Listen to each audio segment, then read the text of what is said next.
If you're part of the majority of people who dream about the day that you'll be able to say that you're financially independent, consumer debt-free, and you've achieved life-changing wealth, then this video might just be the catalyst of making that dream a reality. So let's get right into it. Welcome to the Journey of Finance. My name is Cedric, and today I'm gonna be dropping some life-changing gems that's gonna help you to achieve financial independence. I'm gonna share with you 10 money mistakes that you need to avoid this year, in which by avoiding them, you'll be able to make solid financial decisions that will be a game changer for you. These mistakes that I'm gonna share, I've made at some point or another, and I've seen firsthand how damaging they can be to your overall financial progress. So speaking from my own personal experiences, I don't want you to make the same mistakes that I've made so that you can find financial success without some of the pain and regrets that I've experienced. We've got a lot to cover, so without further ado, let's get started with the first mistake. Taking a passive financial approach. Let's start with this mistake because I think this is one of the biggest reasons why other money mistakes follow. Taking a passive approach to your personal finances can result in tragic financial outcomes at worst and missed opportunities at best. I'd say a majority of people take a passive approach to money. They don't really have a financial framework in which to view their money, nor do they have a financial plan to follow. They sort of just let the cards fall as they may. No goals, no vision. Wishful thinking never gets you anywhere, my friend. When it comes to achieving financial independence, you've got to be assertive with it. And really, it just starts with a decision. A decision that you're going to take your finances seriously and come up with an approach to dealing with your finances and then taking the necessary actions to accomplishing those goals, which is fueled by discipline, not having a financial plan. Let's zoom in a bit more from the previous mistake and get a little more practical. When you don't have a financial plan, you don't have a strategy or playbook to follow, which means you won't accomplish anything. You need to have a plan that you can follow that will guide you on your financial journey. You can write this plan down, which I highly suggest, or you can even internalize it. An example of a financial plan can be as simple as writing down your money goals, whether it be getting out of credit card debt or saving 10% every paycheck. You can include things like budgeting, things you want to save up for, like a car or a down payment on a home, or even include your philosophical why. Why do you have this plan? Why do you want to achieve financial freedom? That way, you can constantly remind yourself of your purpose, which can keep you motivated. There's no right or wrong way to do it, but I suggest that you jot down a plan that includes some of the things that I mentioned, or even other things that might be relevant to you. And don't worry, as with all things in life, plans can change. It's more or less a guide to help you make good financial decisions and to keep you accountable. As you progress on your financial journey, your plan may also evolve. Not having a budget. Now let's get even more granular and talk about what happens when you don't have a budget. When you're not budgeting every month, you let your money have control over you instead of you having control of your money. It's kind of like a bunch of out of control kids running around doing whatever they want. You might lose track of one of them while another kid is off destroying something. In the same way, without a budget, your personal finances can easily spin out of control because you don't know where all of your money is going. Now, I know budgeting is not a sexy word, but I promise you it's the single most practical thing you can start doing today that will lead you down a path of financial success. There are so many different tools and resources that can help you budget. There are different budgeting apps like Mint.com that will practically keep track of all of your money and spending for you. And other traditional methods like pen and paper or the spreadsheet is very beneficial. The point of having a budget is so that you can have a bird's eye view of your income and expenses, and you give each of your dollars a purpose. So you're not letting your hard-earned dollars slip through the cracks. Again, many ways you can do this, but what I like to do is in my spreadsheet, I list every expense that I could possibly account for in a column,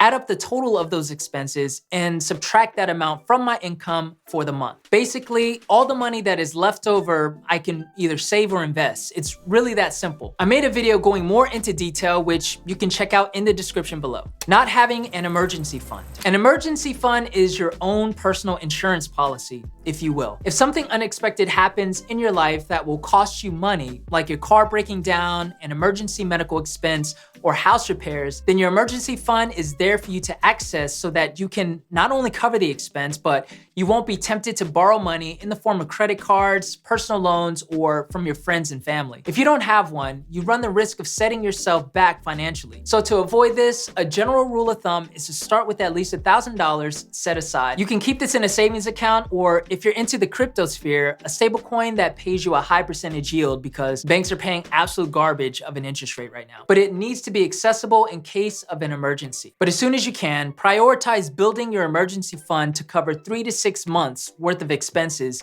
to protect you against big emergencies or a job layoff. If you don't have an emergency fund set up, then do this first. Consumer credit card debt. I'm gonna make this one quick, but shoot straight. Notice I didn't say using a credit card is a mistake, though it can be, but consumer credit card debt is. This is the worst kind of debt. Interest rates are very high and can even run you upwards of 25 or 30%. I personally don't think that everyone should cut up their credit cards and never use them, but if you actually use them like the credit card companies want you to use them, and that's by spending money that you don't have and carrying a balance on it every month so that they can charge you interest, then don't use them. I've done this in the past as a way to get access to things that I knew I'd be able to pay back, but what I didn't realize is how much my habit of spending money I don't have easily built up into a snowball of debt. I broke the habit, paid off my debt, and changed the way I use credit cards. If you're a person who can exercise discipline, there's a way to use credit cards to your benefit, especially if you have credit cards that offers good rewards or even airline miles. In that case, you can use your credit card as a substitute for what you would normally use your debit card for. By doing this, you're able to take advantage of the rewards your card has to offer, but you can also immediately pay back the purchases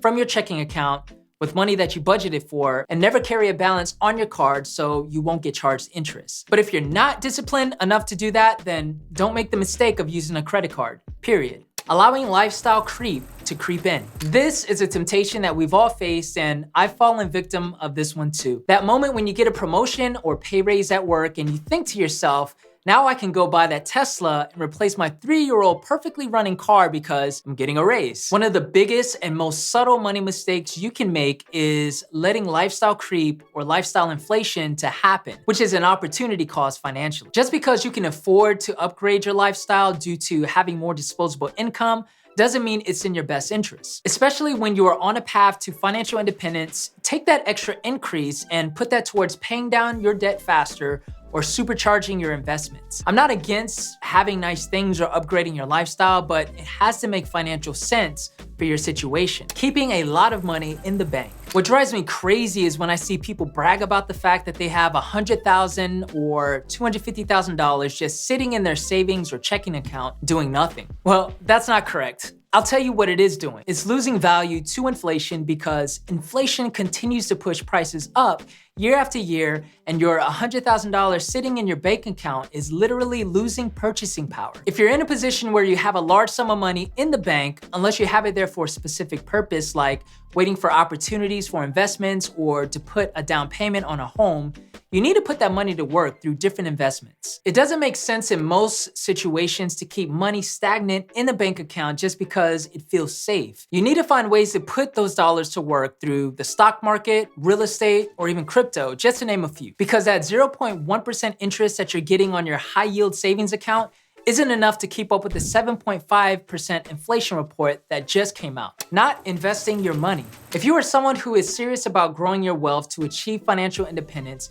you can't skip out on this step. If you haven't started to invest yet, then that's okay. The next best time to start is now. By investing your money into different assets that either appreciate in value or cash flow, or even both, you're putting your dollars to work by creating more dollars. The most common way for most people to invest traditionally has been through buying good performing stocks or index funds and having a long-term time horizon to let it grow over time. Another timeless strategy is to buy and hold rental property, which can not only appreciate in value over time, but can cash flow. Just start getting into the habit of putting money aside every month or every paycheck towards your investments. There are many ways to create wealth, and you literally just have to start right now. Avoiding cryptocurrency. I have many money regrets, but to be quite honest, this is probably my biggest regret. A few years ago, I bought into the false narrative that Bitcoin and cryptocurrency was a big Ponzi scheme and a scam, and a trend that was gonna go away. I didn't understand, nor did I want to understand. Had I not made this mistake and sought to understand it early on, I would have put some money into the space and I probably would be a multimillionaire right now. I know that crypto is still a new concept for many and is still widely misunderstood, but after I spent this past year digging into this space and began to understand it, I realized that it's here to stay. Don't make the same mistake I did and avoid this space altogether. So it's a matter of how can I get involved in a way that I can participate in it and, of course, grow my wealth. Institutions, countries, companies, and high net worth individuals are beginning to adopt it